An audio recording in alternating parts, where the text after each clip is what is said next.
অসমৰ ছাত্ৰ ছাত্ৰীসকল 2022 SLC এক্সামৰ বাবে বিজ্ঞান পাঠ্যক্ৰমৰ কোনখিনি অনুশীলনীলৈকে পঢ়িব লাগিব, অনুশীলনীৰ কোনকেইটা প্ৰশ্ন SLC এক্সামৰ বাবে লাগিব, কোনকেইটা নালাগে, কোনটো প্ৰশ্নাৱলী লাগিব, কোনটো প্ৰশ্নাৱলী নালাগে, মই কিতাপত দেখুৱাই গৈ আছোঁ। তোমালোকে চিন দি ল'বা। যিসকলে SLC ছায়েন্স পঢ়িম বুলি ভাবিছা তেওঁলোকে কেৱল চিনহে দিবা, গোটেই কিতাপখন পঢ়ি থাকিবা। যেতিয়া SLC ৰুটিন দিয়ে বা SLC এক্সামৰ 1-2 মাহ আগৰ পৰা আহে, এই বাদ দিয়াখিনি বাদ দি পঢ়ি থাকি। এতিয়া তোমালোকে সেউজীয়া আঁচ দিয়াখিনিৰ ভিতৰত চোৱা। চেপ্টাৰ 1ৰ বাবে ইউনিট 1.2.5 লৈকে থাকিব। ইউনিট 1.3 পৰা আৰম্ভ কৰি পিছৰখিনি 2022 SLC এক্সামৰ বাবে বাদ দিয়া হৈছে। এতিয়া মই তোমালোকক কিতাপত কোনটো প্ৰশ্নাৱলী, কোনটো অনুশীলনীৰ কোনটো প্ৰশ্ন লাগিব, কোনটো নালাগিব তোমালোকে সেই হিচাপে দেখুৱাই দি আছোঁ। তোমালোকে সেই হিচাপে চিন দি লোৱা। এতিয়া আমি কিতাপত দেখুৱাই আছোঁ। কিতাপত তোমালোকে চোৱা 1.2.5 লৈকে, তাৰমানে এইখিনিলৈকে তোমালোকে সম্পূৰ্ণকৈ চাব লাগিব। এইবাৰৰ 2020 SLC এক্সামৰ বাবে খালি এইখিনি কথা বাদ দিছে। এই প্ৰশ্নাৱলীটো তোমালোকৰ 2022 SLC এক্সামত আহিব, ইয়াৰ পৰা প্ৰশ্ন আহিব পাৰে। এতিয়া আমি অনুশীলনীলৈ যাওঁ। অনুশীলনীৰ এই গোটেইখিনি লাগিব। কেৱল মাত্ৰ তোমালোকৰ 18, 19, 20 এই তিনিটা প্ৰশ্ন 2020 SLC এক্সামত প্ৰয়োজন নহয়। ইয়াৰ বাহিৰে প্ৰথমটো পাঠৰ পৰা এই বাকী আটাইখিনি লাগিব। তোমালোকে এইখিনি কিতাপত চাই লোৱা, তোমালোকে মিলাই লোৱা। 13 পৃষ্ঠাৰ এইখিনি খালি নাহে, 13 পৃষ্ঠাৰ এইখিনি নাহে। আৰু অনুশীলনীৰ এই 18, 19, 20 এই তিনিটা প্ৰশ্ন উত্তৰ 2020 বাবে এইখিনি ওমিট কৰিছে, বা এইখিনি 2020 SLC এক্সামত এইখিনি প্ৰশ্ন উত্তৰ নাই। সেউজীয়া আঁচ দিয়াখিনিৰ ভিতৰত চোৱা। চেপ্টাৰ 2 ইউনিট 2.3.1 লৈকে আহিব। ইউনিট 2.4ৰ পৰা আৰম্ভ কৰি পিছৰখিনি বাদ দিছে। তোমালোকক সেই হিচাপে কিতাপত দেখুৱাই আছোঁ, তোমালোকে চিন দি লোৱা। এতিয়া আমি দ্বিতীয় পাঠৰ কিতাপৰ পৰা আমি চাই লওঁ। দ্বিতীয়টো পাঠৰ 2.3.1 লৈকে আহিব, 2.3.1 লৈকে আহিব, এইটো ইউনিটলৈকে আহিব। অৰ্থাৎ তোমালোকে এইখিনিলৈকে গোটেইখিনি শিকিব লাগিব। এই প্ৰশ্নাৱলীলৈকে 28 পেজৰ প্ৰশ্নাৱলীলৈকে ইয়াৰ আগৰ গোটেইখিনি শিকিব লাগিব। তাৰপিছত 2.4ৰ পৰা তোমালোকৰ কি কৰিছে, বাদ দিছে। 2.4ৰ পৰা এইখিনিলৈকে তোমালোকৰ নাহে। এই আটাইখিনি তোমালোকৰ 2022 SLC এক্সামৰ কাৰণে প্ৰয়োজন নহয়। কিন্তু তোমালোকৰ অনুশীলনীৰ পৰা চাবলৈ গ'লে, অনুশীলনীৰ পৰা তোমালোকৰ প্ৰায় আটাইবোৰ প্ৰশ্নই লাগিব। 12, 13, 14ৰ আধাখিনি নাহে। প্ৰশমন বিক্ৰিয়া কি, দুটা উদাহৰণ দিয়া। এইখিনিও তোমালোকৰ 2014 SLC এক্সামত আহিব। কাপোৰ ধোৱা ছ'ডা আৰু বেকিং ছ'ডাৰ দুটাকৈ গুৰুত্বপূৰ্ণ ব্যৱহাৰ লিখা। এইখিনি 2022 SLC এক্সামৰ বাবে প্ৰয়োজন নহয়। 12, 13 আৰু এইখিনি পিছৰ আধাখিনি তোমালোকৰ 2022 SLC এক্সামৰ কাৰণে প্ৰয়োজন নহয়। সেউজীয়া আঁচ দিয়াৰ ভিতৰত চোৱা। চেপ্টাৰ 3ৰ বাবে ইউনিট 3.4.5 লৈকে আহিব। ইউনিট 3.4.6ৰ পৰা আৰম্ভ কৰি পিছৰখিনি 2022 SLC এক্সামৰ বাবে বাদ দিছে। মই এতিয়া কিতাপত দেখুৱাই আছোঁ কোনকেইটা প্ৰশ্ন লাগিব, কোনকেইটা নালাগে, সেই হিচাপে তোমালোকে চিন দি লোৱা। তৃতীয়টো অধ্যায়ৰ বাবে তোমালোকে 52 পেজৰ এইখিনিলৈকে চাব লাগিব। 3.4.6 এইখিনি তোমালোকৰ চাব নালাগে, কিন্তু এইটো প্ৰশ্নাৱলীটো তোমালোকে এই প্ৰশ্ন উত্তৰখিনিও শিকিব লাগিব 2022 বাবে। এইখিনি নালাগে, এই প্ৰশ্নাৱলীটো লাগিব, এইখিনিও নালাগে। অনুশীলনীৰ আগলৈকে এইখিনি কথাও নালাগে, এইটো প্ৰশ্নাৱলীৰ প্ৰয়োজন নহয়। আমাৰ কিতাপৰ পৰা 4 নং প্ৰশ্নটো তোমালোকৰ বাবে প্ৰয়োজন নহয়, 8 নং প্ৰশ্নটো তোমালোকৰ বাবে প্ৰয়োজন নহয়, আৰু 10 নং প্ৰশ্নটো তোমালোকৰ 2022 SLC এক্সামত নাহে। এইখিনি বাদ পৰিছে। বাকী আটাইবোৰ প্ৰশ্ন উত্তৰ তোমালোকে 2022 SLC এক্সামৰ বাবে চাব লাগিব।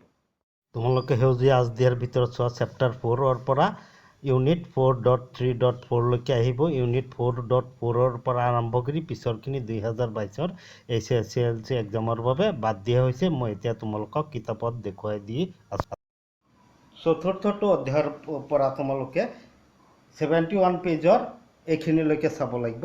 4.3.4 লৈকে তোমালোকৰ যিহেতু আছে, 4.4 ইয়াৰ পিছৰখিনি তোমালোকৰ কি কৰিছে, বাদ পৰিছে। গতিকে তোমালোকে এই প্ৰশ্নাৱলীলৈকে প্ৰশ্ন উত্তৰখিনি শিকিব লাগিব। ইয়াৰ পিছৰখিনি তোমালোকৰ এইখিনি এইখিনিলৈকে প্ৰয়োজন নহয় তোমালোকৰ অনুশীলনীত চাবলৈ গ'লে অনুশীলনীত এই প্ৰশ্ন উত্তৰৰ পৰা তোমালোকৰ 7 নং প্ৰশ্নটো নালাগে 2022ৰ বাবে 8 নং প্ৰশ্নটো নালাগে 10 নং প্ৰশ্নটো নালাগে 11 নং প্ৰশ্নটো নালাগে আৰু 15 নং প্ৰশ্নটো নালাগে 7 8 10 11 আৰু 15 এই চাৰিটা প্ৰশ্ন উত্তৰ 2022ৰ এছএছএলচি এক্সামত নাহে বাকি আটাইবোৰ প্ৰশ্ন উত্তৰ তোমালোকে শিকিব লাগিব সেউজীয়া আজদিয়াৰ ভিতৰত চোৱা চেপ্টাৰ 5 ইউনিট 5.2.2 লৈকে আহিব ইউনিট 5.3 ৰ পৰা আৰম্ভ কৰি পিছৰখিনি 2022ৰ এছএছএলচি এক্সামৰ বাবে বাদ দিছে মই এতিয়া তোমালোকক কিতাপত দেখুৱাই দি আছো সেই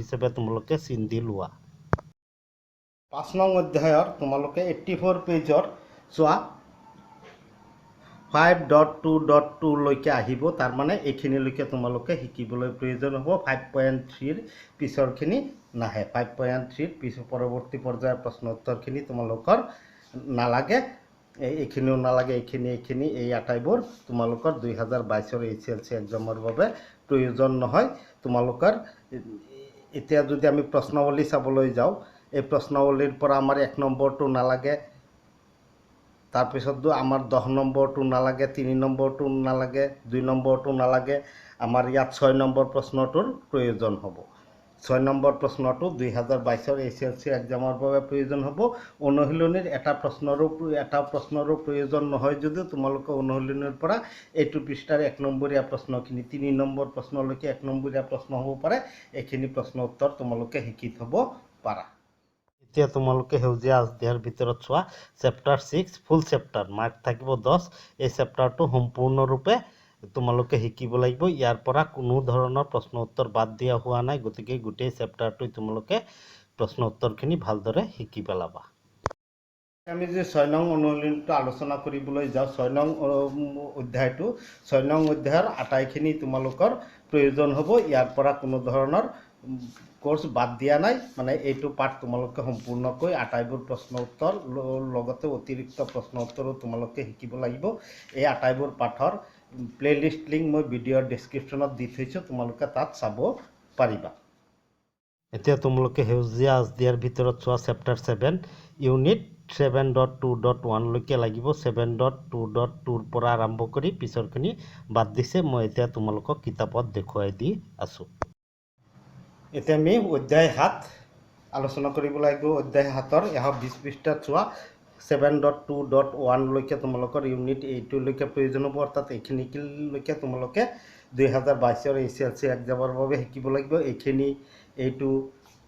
এইখিনি তোমালোকৰ শিকিব নালাগে এইখিনিও শিকিব নালাগে ইয়াৰ ভিতৰত তোমালোকে এই 2 নং প্ৰশ্নটো 2022ৰ এছএছএলচি এক্সামৰ বাবে শিকিব লাগিব এইখিনিও তোমালোকৰ শিকিব নালাগে তাৰ পিছত অনুশীলনীৰ তোমালোকে 1 নং প্ৰশ্নটো 2 নং প্ৰশ্নটো 3 নং প্ৰশ্নটো 6 নং আৰু 6 11 আৰু 12 1 2 3 6 11 আৰু 12 এই প্ৰশ্ন উত্তৰ কেইটাও তোমালোকে 2022ৰ এছএছএলচি এক্সামৰ বাবে চাব নালাগে বাকিখিনি তোমালোকৰ প্ৰয়োজন হ'ব সেউজীয়া আজদিয়াৰ ভিতৰত চোৱা চেপ্টাৰ 8 ইউনিট 8.3.2 লৈকে তোমালোকে শিকিব লাগিব ইউনিট 8.3.3 ৰ পৰা আৰম্ভ কৰি পিছৰখিনি বাদ দিয়া হৈছে মই এতিয়া তোমালোকক সেই হিচাপে কিতাপত দেখুৱাই দি আছো তোমালোকে চিন দি ল'বা এতিয়া আমি অধ্যায় 8ৰ চাই আছো তোমালোকে 130 পেজ চোৱা 8.3.2 সপুষ্পক উদ্ভিদৰ যৌন প্ৰজনন এইটো ইউনিটলৈকে প্ৰয়োজন হ'ব অৰ্থাৎ তোমালোকে এইটো কাৰ্যকলাপলৈকে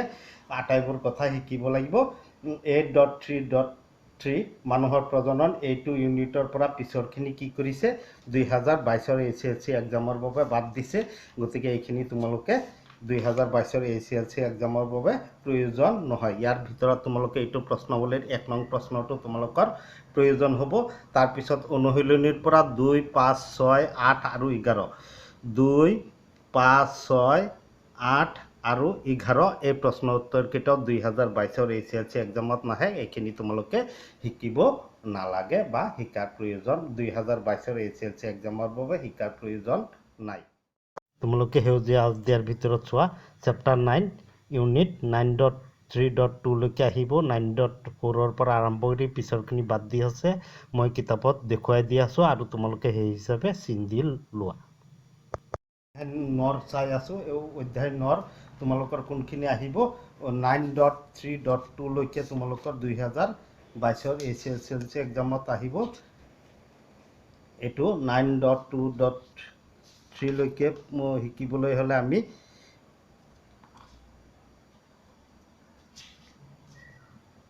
9.3.2 এইখিনিলৈকে মানে এইখিনিও তোমালোকে শিকিব লাগিব। এইখিনিলৈকে তোমালোকে শিকিব লাগিব 2022 SSLC এইটো প্ৰশ্নৱলীলৈকে 150 পৃষ্ঠাৰ এইটো প্ৰজাতিকৰণৰ পৰা এইখিনি প্ৰশ্ন উত্তৰ তোমালোকৰ 2022 SSLC এক্সামৰ পৰা বাদ দিয়া হৈছে। এইখিনি SSLC এক্সামৰ বাবে তোমালোকে শিকিব নালাগে। এতিয়া যদি আমি অনুশীলনীলৈ যাওঁ, অনুশীলনীৰ 2 নং প্ৰশ্নটো 2, 3, 4, 5, 6, 7, 8, 12 2, 3, 4, 5, 6, 7, 8 আৰু 12 এই প্ৰশ্ন উত্তৰকেইটা 2022 SSLC এক্সামৰ বাবে তোমালোকে শিকাৰ প্ৰয়োজন নহয়। এইখিনি 2022 SSLC এক্সামৰ পৰা বাদ দিয়া হৈছে। সেউজীয়া আজদিয়াৰ ভিতৰত চোৱা চেপ্টাৰ 10 ইউনিট 10.3.5 লৈকে লাগিব। ইউনিট 10.3.6 পৰা আৰম্ভ কৰি পিছৰখিনি 2022 SSLC এক্সামৰ বাবে বাদ দিছে। সেই হিচাপে মই কিতাপত দেখুৱাই দি আছোঁ, তোমালোকে চিন দি লোৱা। এতিয়া আমি অধ্যায় 10ৰ আলোচনা কৰি আছোঁ। 179 পেজৰ 10.3.5 ইউনিটলৈকে তোমালোকৰ প্ৰয়োজন হ'ব। অৰ্থাৎ তোমালোকে এই পঢ়াখিনি এইখিনিলৈকে এই চিত্ৰকেইটাও তোমালোকে শিকিব লাগিব। ইয়াৰ পিছৰ পৰা 10.3.6 গোলাকাৰ লেন্সৰ চিহ্ন প্ৰথাৰ পৰা আৰম্ভ কৰি পিছৰখিনি তোমালোকে এইখিনি তোমালোকে শিকিব। এইখিনিও তোমালোকে শিকাৰ প্ৰয়োজন নহয়। এতিয়া আমি যদি অনুশীলনীৰ প্ৰশ্ন উত্তৰ চাওঁ 10, 11, 16, 17 10, 11, 16, 17 এই 4টা প্ৰশ্ন উত্তৰ 2022 SSLC এক্সামৰ পৰা বাদ দিয়া হৈছে। এইখিনি তোমালোকে নিশিকিলেও হ'ব। যে আজদিয়াৰ ভিতৰত চোৱা তোমালোকে চেপ্টাৰ 11 ইউনিট 11.4 লৈকে লাগিব। ইউনিট 11.45 পৰা আৰম্ভ কৰি পিছৰখিনি 2022 SSLC এক্সামৰ বাবে বাদ দিয়া হৈছে। সেই হিচাপে মই তোমালোকক কিতাপত দেখুৱাই দি আছোঁ আৰু তোমালোকে চিন দি ল'বা। এতিয়া অধ্যায় 11 অধ্যায়ৰ 193 পেজ চোৱা। কাছৰ প্ৰিজমৰ দ্বাৰা বগা পোহৰৰ বিচ্ছৰণ 11.4 এইটো ইউনিটলৈকে আহিব। অৰ্থাৎ তোমালোকে এইখিনিলৈকে শিকিব লাগিব। এইখিনিলৈকে 194 পৃষ্ঠাৰ এইখিনিলৈকে শিকিব লাগিব। 11.5 বায়ুমণ্ডলীয় প্ৰতিসৰণ এইখিনিৰ পৰা এইখিনি তোমালোকৰ কি কৰিছে এইবাৰৰ 2022 SSLC এক্সামৰ পৰা এইখিনি কোৰ্চ বাদ দিয়া হৈছে। এতিয়া অনুশীলনীৰ প্ৰশ্ন উত্তৰ যদি আমি চাবলৈ যাওঁ তেতিয়াহ'লে অনুশীলনীৰ পৰা 10, 11, 12, 13 10, 11, 12, 13 এই 4টা প্ৰশ্ন উত্তৰ 2022 SSLC এক্সামৰ বাবে শিকিব নালাগে। ইয়াৰ এই ওপৰৰ আটাইখিনি আমি প্ৰশ্ন উত্তৰ 2022 SSLC এক্সামৰ বাবে আটাইখিনি প্ৰশ্ন উত্তৰ আমি কি কৰিব লাগিব শিকিব লাগিব। কেৱল 10, 11, 12, 13 এই 4টা প্ৰশ্ন উত্তৰ আমাৰ প্ৰয়োজন নহয়। সেউজীয়া আজদিয়াৰ ভিতৰত চোৱা চেপ্টাৰ 12 ইউনিট 12.6.2 লৈকে লাগিব। ইউনিট 12.7 পৰা নালাগে। মই কিতাপত দেখুৱাই আছোঁ, সেই হিচাপে তোমালোকে চিন দি ল'বা। মই আকৌ সোঁৱৰাই দিছোঁ, যিসকলে HSC হায়াৰ ছেকেণ্ডেৰীত ছায়েন্স পঢ়িম বুলি ভাবিছা তেওঁলোকে কেৱল চিনটোহে দি লোৱা। পৰীক্ষাৰ ৰুটিন নিদিয়ালৈ বা পৰীক্ষাৰ 1-2 মাহ আগলৈকে তোমালোকে সম্পূৰ্ণ কোৰ্চটো পঢ়ি থাকিবা, নহ'লে হায়াৰ ছেকেণ্ডেৰীত ছায়েন্স পঢ়োঁতে তোমালোকে অসুবিধাৰ সন্মুখীন হ'ব পাৰা। 2022 SSLC এক্সামৰ বাবে অধ্যায় 12ৰ 12.6.2 এইটো ইউনিটলৈকে লাগিব। অৰ্থাৎ তোমালোকে এইখিনিলৈকে শিকিব লাগিব। ইয়াৰ আগলৈকে এইখিনিলৈকে তোমালোকে সম্পূৰ্ণ শিকিব লাগিব। 216 পৃষ্ঠাত চোৱা এই প্ৰশ্নাৱলী যিটো ইয়াৰ আগৰখিনি শিকিব লাগিব। 12.7 এইখিনিৰ পৰা তোমালোকে এইখিনি কথা 2022 SSLC এক্সামৰ বাবে শিকিব নালাগে।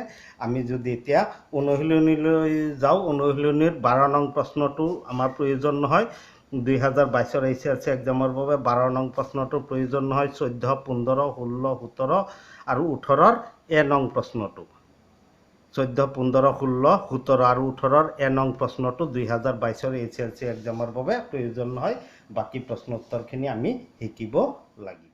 তোমালোকে সেউজীয়া আজদিয়াৰ ভিতৰত দেখিবই পাৰিছে চেপ্টাৰ 13 ইউনিট 13.5 লৈকে লিখিব 13.6 ৰ পৰা আৰম্ভ কৰি পিছৰখিনি নালাগে সেই হিচাপে মই তোমাক দেখুৱাই দি আছো আৰু তোমালোকে চিন দি ল'ব পাৰা 13 ৰ পৰা 13.5 ইউনিট লৈকে লাগিব যেটো 233 পোষ্টাৰ 13.5 বিদ্যুৎ চুম্বকীয় আবেশ এইখিনি কথালৈকে প্ৰয়োজন হ'ব তাৰ মানে আমি এইটো 13.5 লৈকে এইখিনিলৈকে আমাৰ প্ৰয়োজন হ'ব এইটো 13.6 এইখিনিৰ পৰা আমাৰ ওমিট কৰিছে যেটো বৈদ্যুতিক জেনাৰেটৰ ইয়াৰ আগলৈকে আমাৰ বাদ দিয়া হৈছে বাকি আগলৈকে লাগিব এইখিনি আমাৰ কি হ'ব 2022 ৰ HLC এক্সামৰ বাবে প্ৰয়োজন নহয় আমি যদি এতিয়া অনুশীলনীত চাবলৈ যাওঁ অনুশীলনীৰ পৰা 4 5